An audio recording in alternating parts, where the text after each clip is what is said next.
Station security to Medical Bay 7. We have a code violet with 17 confirmed skull fractures on Instructor Vex Thul, and the human exchange student is asking if anyone has ice cream. Security Chief Kale Thas's 4 eyes widened simultaneously as he sprinted through the corridors of the Galactic Combat Academy's main station. Code Violet. Catastrophic injury to Academy staff. In 400 years of operation, they'd had exactly 3 code violets, all during live weapons demonstrations gone wrong. He burst into Medical Bay 7 to find chaos that somehow felt eerily calm. Instructor Vex Thul, a decorated Krexian war veteran whose reinforced exoskeleton had survived 3 planetary invasions, lay unconscious on the medical platform, his skull displaying spiderweb cracks visible even through his thick gray skin. The medical team swarmed around him with scanners that beeped in increasingly alarmed tones, and sitting on a bench against the far wall looking slightly bored was the human, Mia Jones. 18 Earth years old, 5 feet and 6 inches of what Kale Thas had been told was average human female teenager. She had a slight redness across her knuckles and appeared to be examining the station's medical bay with mild curiosity. Her head was completely shaved, the dark stubble catching the light. 25 other students from various species pressed themselves against the opposite wall, as far from the human as physically possible. "Miss Jones," Kale Thas said carefully, all 4 of his hands positioned in non-threatening gestures. "Can you explain what happened?" Mia looked up, her face brightening. "Oh, hey!" According to YouTube analytics, 99.6% of viewers are not subscribed. That's a huge number. By subscribing the channel that is completely free, you'll help support the channel and never miss fresh content. Yeah, so Instructor Vex Thul thought it would be funny to shave my head while I was napping after physical conditioning class. You know, as a prank? She rubbed her newly bare scalp self-consciously. Which, okay, I was actually planning to cut it short anyway because the station's climate control makes it frizzy, but like, it's the principle, you know? Kale Thas felt his central heart skip a beat. And then what happened? Well, I woke up, saw what he did, and figured I should teach him that pranks have consequences. Mia shrugged, the gesture so casual it made Kale Thas's skin crawl. So I booped him on the head. You know, light discipline. He'll be fine, right? The head medical officer, a Centaurian named Dr. Sinara, looked up from her scanner, her face pale. Chief Kale Thas, the instructor's reinforced Krexian skull, which is rated to withstand impacts equivalent to Starship hull collision, has 17 distinct fracture lines radiating from a single impact point. The damage pattern suggests... She paused, consulting her readouts again as if hoping they'd changed. The impact force exceeded anything in our Academy's recorded history, by a factor of 12. I barely tapped him, Mia said, sounding genuinely concerned now, like, really gentle. I knew it was just a prank, so I held back. Kale Thas pulled up the security footage on his wrist display, his hands trembling slightly. The recording showed Instructor Vex Thul, laughing with several other instructors, carefully using depilatory foam on the sleeping human's head. Harmless by galactic standards. Many species practice such mild pranks as team-building exercises. Then Mia woke up, felt her head, looked in a reflective surface, turned to face Vex Thul with an expression that could only be described as annoyed but amused. What happened next? Kale Thas had to slow down to Zuck's speed to actually see. Mia's fist moved faster than the security camera's standard frame rate could properly capture, creating a blur across multiple frames. The impact itself registered as a bright flash on the camera's kinetic sensors, the kind of flash usually reserved for plasma weapons discharge. Vex Thul's entire body lifted off the ground and traveled backward approximately 4 meters before colliding with the reinforced wall, which cracked.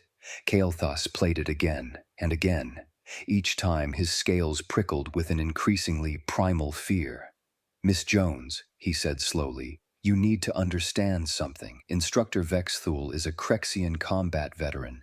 His species evolved on a high-gravity world. Their skeletal structure can withstand impacts that would pulverize most galactic species. Oh, that's cool. Mia perked up. Yeah, I was wondering why everyone here seems so delicate. No offense. Back home, we have this health class about being careful around aliens, but I thought they were just being overcautious. Is he really hurt? I swear I barely used any force. The medical bay doors burst open. Academy Director Ziara strode in, her Valorian crest fully extended in alarm, a sight Kael'thas had only seen twice before, both times during station-wide emergencies.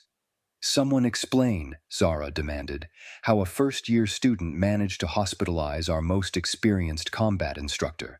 The next hour descended into controlled chaos. Director Zara reviewed the footage 17 times. Dr. Sinara ran increasingly frantic scans on both Vexthul and Mia. The other students gave statements, each one painting the same picture.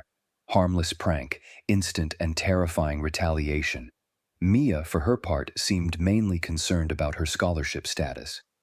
I'm not going to get expelled, am I? She asked, showing Director Zara her datapad. Because look, I actually think the shaved head looks kind of cool. See? But it's just basic social rules back home. You prank someone, expect payback. I thought that was universal. Zara stared at the images of Earth humans with various hairstyles, her crest slowly lowering. Miss Jones, explain your understanding of proportional response. Oh, totally proportional, Mia said earnestly. He messed with my hair as a joke, so I gave him a light bonk as a joke back. If I'd actually been mad, I would have... She paused, noticing the increasingly horrified expressions around her. Okay, you guys are freaking me out. Is he actually seriously hurt?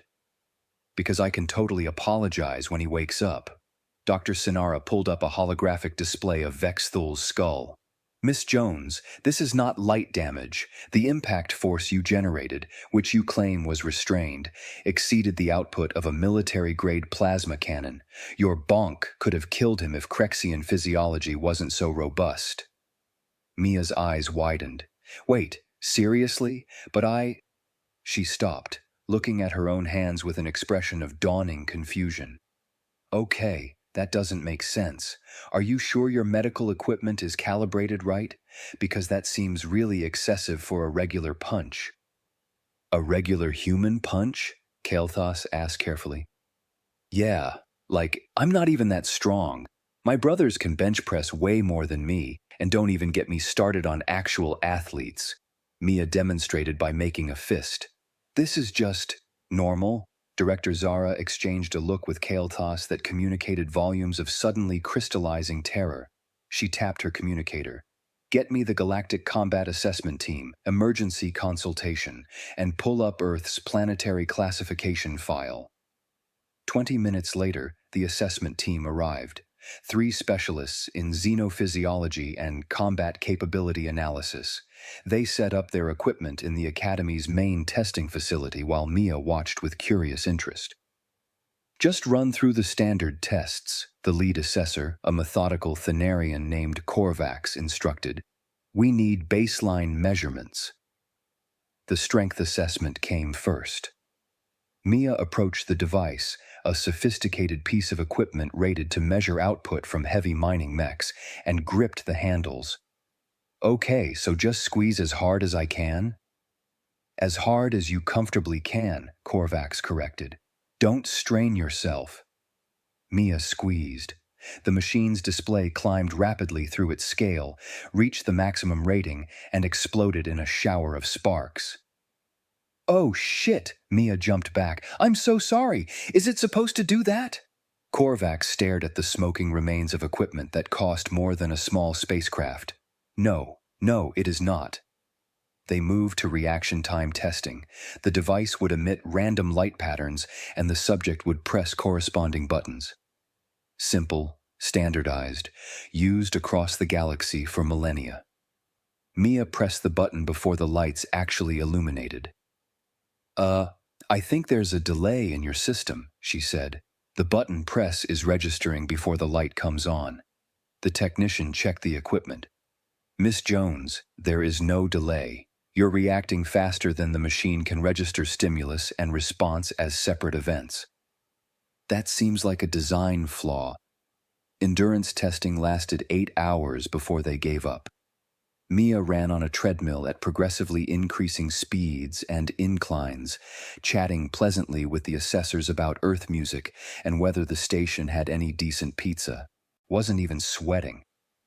Are these things broken? Mia asked, stepping off the treadmill with no signs of fatigue. They seem really fragile. Is this, like, beginner equipment? Korvax pulled Director Zara aside. His voice shook. Director, I've been a combat assessor for 40 years. I've evaluated species from across 3 galactic sectors. This human teenager, who she claims is completely average, possesses physical capabilities that exceed our equipment's maximum measurement thresholds. Thresholds designed for military-grade combat mechs. Zara pulled up Earth's file on her display. The classification glowed in ominous red text, Class 12 Deathworld. She scrolled through the environmental data. Gravity, 3.2x galactic standard. Atmospheric pressure, lethal to 73% of known species. Native predator count, 847 species classified as apex level. Disease vectors, 12,000 plus identified pathogens. Natural disasters, routine and catastrophic. They evolved in hell, Zara whispered. We invited a species from hell and expected them to follow our safety protocols. Kael'thas read over her shoulder, his scales going pale. Director, the human species evolved in an environment where their normal meant surviving conditions that would kill us in minutes. Their baseline physical capabilities aren't adapted for civilization. They're adapted for survival against constant existential threats. How did this get past our admission screening? According to this, Kael'thas highlighted a section. All of Miss Jones's physical assessment scores were marked as equipment malfunction and manually adjusted to acceptable ranges by our admissions staff. No one believed the readings were accurate. Director Zara made a decision that would change galactic educational policy forever. She opened a priority channel to the Galactic Educational Board. This is Academy Director Zara. We have a situation that requires immediate policy review. We have admitted our first Deathworld species student, and our entire institutional framework is inadequate for her safe integration. While the bureaucracy churned, Mia was back in the medical bay, this time as a visitor. Instructor Vex Thule had regained consciousness. His head was wrapped in regenerative bandages, and his eyes widened in primal terror when Mia walked in carrying a small potted plant from the station's botanical garden. "Hey, Instructor Vex Thule," Mia said cheerfully. "I brought you flowers." Or, well, it's some kind of fern thing, but they said it's supposed to be calming. She set it on his bedside table. "I'm really sorry about the whole head-breaking thing. I genuinely thought you'd be fine." "Are you okay?" Vex Thule stared at her, his voice hoarse. You could have killed me." "I really couldn't have," Mia said confused. "I barely touched you. Like I used maybe 5% of my strength, if that." 5%, Vex Thule repeated faintly. "Yeah. When I actually hit something hard, it's like," George paused, pulling out her datapad. "Here, let me show you Earth sports. This is what humans do for fun." She played a video of a rugby match. Vex Thule watched in mounting horror as humans collided with each other at high speeds, tackles that would hospitalize most galactic species treated as routine plays. Then boxing footage, humans punching each other in the head repeatedly, intentionally, as sport. Then basketball, where humans leaped impossible heights and collided mid-air with casual frequency. "This is entertainment?" Vex Thule whispered. "Yeah. I used to play soccer. That's football where I'm from. Got pretty good at headers." Mia grinned. "Anyway, I wanted to say I'm sorry for overreacting to the prank. In hindsight, you probably didn't know about Earth's whole prank culture thing." We're big on pranks, but we're also big on prank consequences. It's like an unspoken social contract. You dish it out, you better be ready to take it back. You consider that response equivalent? I mean, yeah. You shaved my head, which is pretty bold, so I gave you a tap to let you know that wasn't cool. If I'd actually been mad, I would've. She stopped, reading his expression. Okay, you look terrified. I'm really not going to hurt you again. I promise. I actually feel terrible. Vexthul managed a weak nod. Miss Jones, I apologize for my inappropriate behavior. I shaved your head because human hair seemed unusual. Funny. I did not consider the cultural implications or your feelings. That was wrong of me. Apology accepted, Mia brightened. And hey, look on the bright side. You're going to have an amazing story. I pranked a human and survived. That's got to be worth something, right? Despite himself, Vexthul let out a pained laugh. Indeed, I suspect I will be telling this story for the rest of my life. Over the next 2 weeks, the Galactic Combat Academy underwent the most comprehensive policy overhaul in its history. Director Zara stood before the Academy's assembled faculty, a holographic display showing the new Deathworld Species Integration Protocol. Effective immediately, all equipment will be upgraded to military-grade specifications, rated for Class 10 Deathworld species or higher.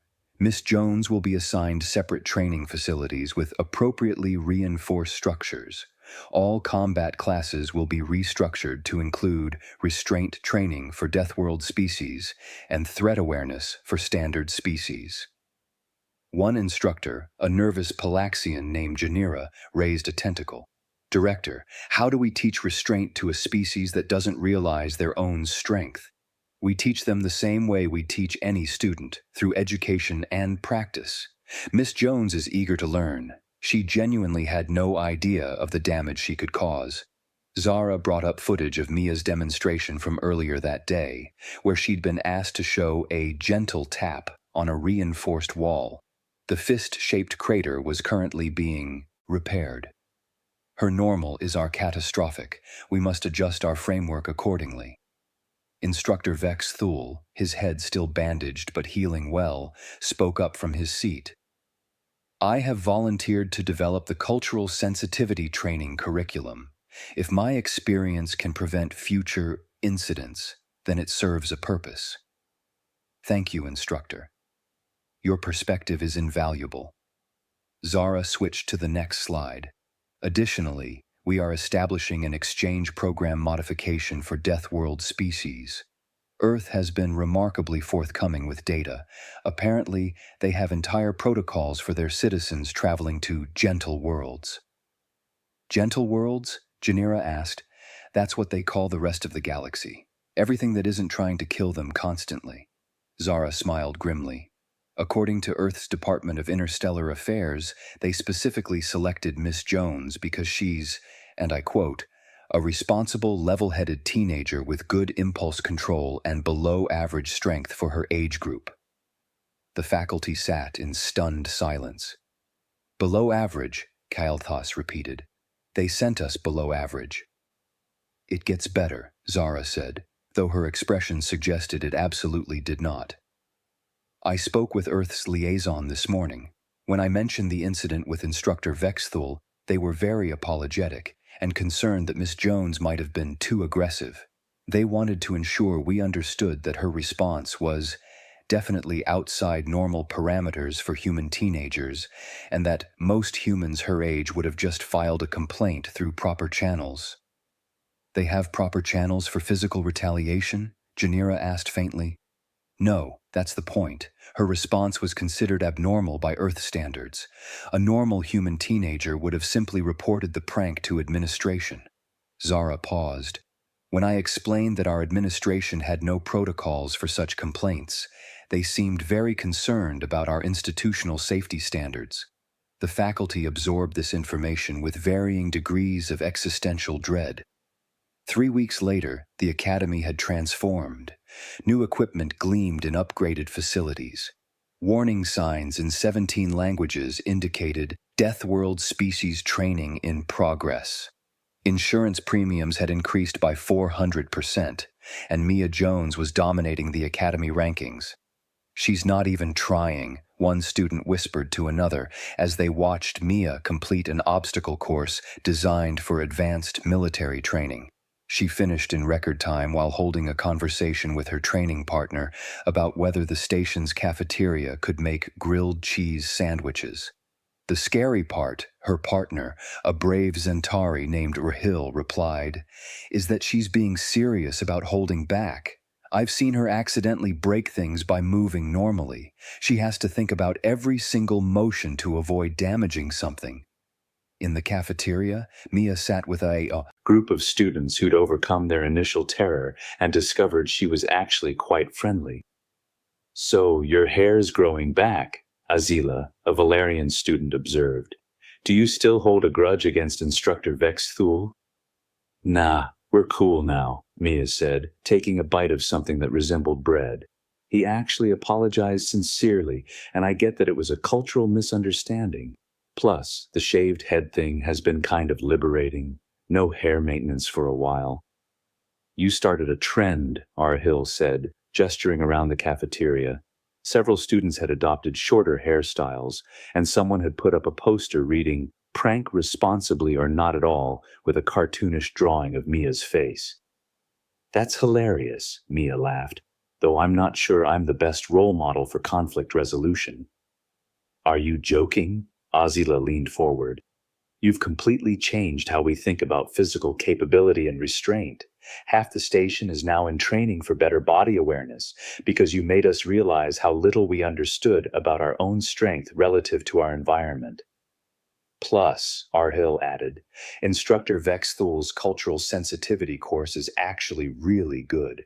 Who knew there were so many different prank traditions across the galaxy?" Mia grinned. "See? Good things came from the whole incident, and Instructor Vexthul is apparently writing a memoir. He asked if I'd write the foreword." "What's it called?" "I Pranked a Deathworlder and Survived, a Cautionary Tale." The table erupted in laughter. Meanwhile, in the Galactic Council chambers, Earth's application for military alliance was being reviewed with new urgency. Several species had quietly requested information about hiring human security contractors. The Council had begun fast-tracking Deathworld integration protocols. And in a small office on Earth, a bureaucrat received the Academy's report on Mia Jones's progress. She read it carefully, made a note in her file, and smiled. The report concluded, "Student Jones is adapting well to Academy life. Recommend continuing program with additional Deathworld candidates. Suggest sending more average humans to establish proper baseline expectations." The bureaucrat highlighted average and attached a note. "Next batch, send actual average students. Maybe some athletes too. Let's see how they handle it." Back at the academy, Mia's datapad chimed with an incoming video call. Her mother's face appeared on the screen. "Sweetie! Oh my God, you shaved your head!" "Yeah, funny story about that," Mia said, angling the camera to show her growing stubble. "There was this whole cultural misunderstanding thing. It's fine now, though." Her brother's face appeared over their mom's shoulder. "You look like a badass. Very G.I. Jane." "Thanks, Marcus. How's everyone at home?" Same old, same old. Dad's asking if you're adjusting okay to the gentle alien life." Her brother made air quotes. "Oh yeah, it's super relaxing actually. Way easier than PE back home. The gravity here is really light, and everything's cushioned and safe. It's kinda nice." "Not breaking too many things?" her mother asked with a knowing smile. "I mean, there was one incident. But they've been really understanding about it. They're upgrading all their equipment to be more durable." Mia conveniently left out the part about hospitalizing an instructor. No need to worry her mom. They chatted for a few more minutes about family gossip and station life before saying goodbye. Mia pocketed her datapad and headed toward the cafeteria exit. Azila caught up with her. "You want to come study for the xenobiology exam? Rahil found a good spot in the library." Sure. Oh, but first, do you know if the cafeteria has hot sauce? Everything here tastes kind of bland. Bland? Azila's face went through several expressions. Mia, the cafeteria uses standard galactic spice ratings. Most species find it perfectly seasoned. Huh, maybe it's a human thing. Mia shrugged. Back home, we put hot sauce on everything. I should have packed some. My tolerance is pretty mild, too. I can't handle the really spicy stuff like my dad can. Azila made a mental note to check Earth's definition of really spicy. She had a feeling it would be horrifying. As they walked through the corridor, a maintenance crew was finishing repairs on the wall outside Mia's training facility. Reinforced plating, shock absorption layers, emergency structural supports. They really went all out, Mia observed. Feels a bit excessive, but I guess they're being cautious. Azila looked at the wall that could probably withstand a direct hit from a combat shuttle and decided not to comment. In the distance, the station's ambient systems hummed peacefully. Students moved between classes. Instructors prepared lessons with new awareness of species diversity. The Academy continued its mission of training the galaxy's future leaders. And somewhere in the background, barely noticed, the galactic order quietly adjusted to accommodate a simple truth. Humanity had arrived, and nothing would ever be quite the same.